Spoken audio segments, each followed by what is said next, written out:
जब मनुष्य द्वारा रची गई ये बिजली हुई आई, तब तक तारों का जोड़ गांठ या मिलन नहीं होता, तारों को जोड़ा नहीं जाता, विद्युत से मिलाया नहीं जाता, जब तक कि लाइट नहीं जल सकती, हमारे यहाँ बल्ब नहीं जल सकते। लेकिन आपने देखा है सूर्य चमकता है तो पूरे जग में, पूरे संसार को रोशन कर देता है। ना इसका कहीं खंबा दिखाई देता, ना कहीं तार दिखाई देता, और कहीं दीवार भी दिखाई नहीं देती। तो कह सकते हैं ईश्वर सबसे बड़ा कारीगर है। केवल इसी आधार पर नहीं, कहीं से भी उठा लो, हर आधार पर कह सकते हैं ईश्वर की रचना के आगे सब कुछ फेल है। आपने देखा है कि ईश्वर ने मनुष्य को बनाया तो दर्पण में अपना मुख देखिए, आँख, नाक, कान सबके सब इकट्ठे एक स्थान पर क्यों रख दिए बनाने वाले ने? तनिक विचार किए, यदि ये एक स्थान पर नहीं होते, यानी कि आँख आपके यदि सिर के पीछे लगी होती, या नाक सिर के ऊपर के बालों के ऊपर लगी होती, मुंह वहीं होता जहाँ है, तो अब ऐसा होता तो क्या होता? तो आपने देखा हम हाथ में कुछ खाने के लिए पकड़ें और ग्रास को सिर के पीछे ले जाते, ये देखने के लिए कि इसकी गंध कैसी है, सिर के ऊपर ले जाते, कितनी देर में वह मुंह के पास तक पहुंचता? कोई उसमें कोई गलत पदार्थ मिल सकता था, कुछ भी मिल सकता था। लेकिन मनुष्य को बनाने वाले कारीगर है ना, वो बहुत बड़ा है। उसने इन सबको एक स्थान पर इसलिए लगाया कि जब हम हाथ के ग्रास को ऊपर लेकर जाते हैं तो आँख देखती है कि इसमें कोई पतंगा तो नहीं, मिट्टी तो नहीं, कंकड़ तो नहीं, कोई कीड़ा तो नहीं, कोई मकोड़ा तो नहीं, और कोई ऐसी वस्तु तो नहीं जो खाने के योग्य ही ना हो। आँख के पास जाता है, फिर नाक सूंघती है कि इसमें कोई बदबू तो नहीं आ रही, कोई बासा पदार्थ तो नहीं है, जैसे हम आजकल फ्रीज में रख करके खा लेते हैं तो देखते हैं कहीं दुर्गंध तो नहीं आ रही, तो नाक उसे पास कर देती है।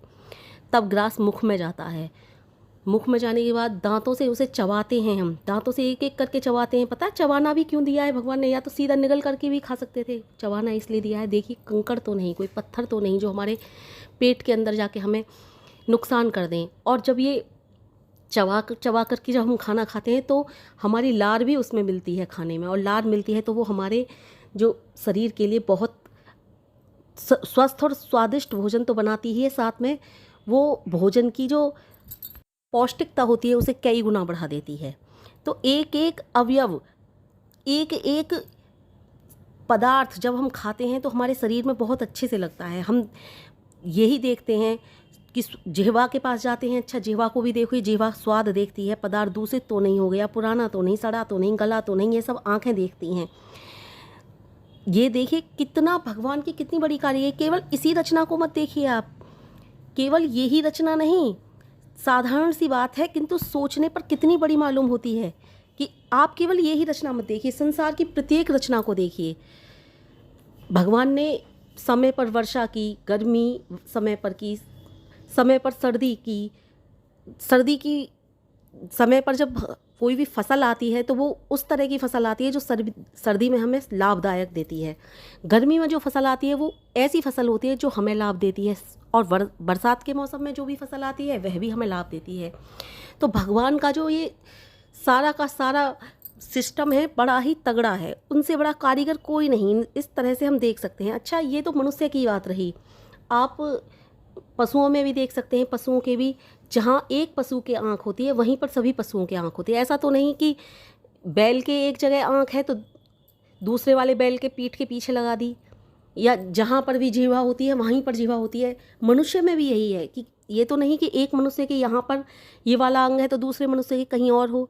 तो भगवान से बड़ा कारीगर कौन हो सकता है? कोई भी नहीं।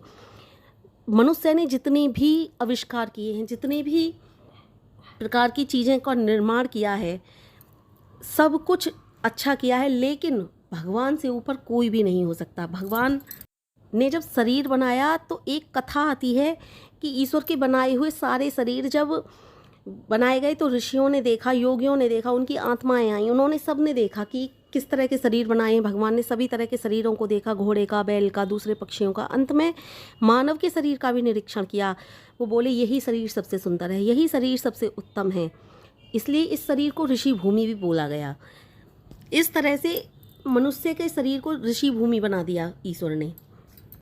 और विचार कीजिए, यदि हमें अन्न, दूध, फल, मेवा ये सब समय पर ना मिले, या फिर कोई भी जो भी हमें खाने के पदार्थ हैं, जो भी हमारे पहनने के, रहने के, ये सब हमें समय पर ना देता ईश्वर, उचित समय पर हमें कुछ भी उपलब्ध ना कराता तो हमारा जीवन कुछ संभव था? कुछ भी संभव नहीं था।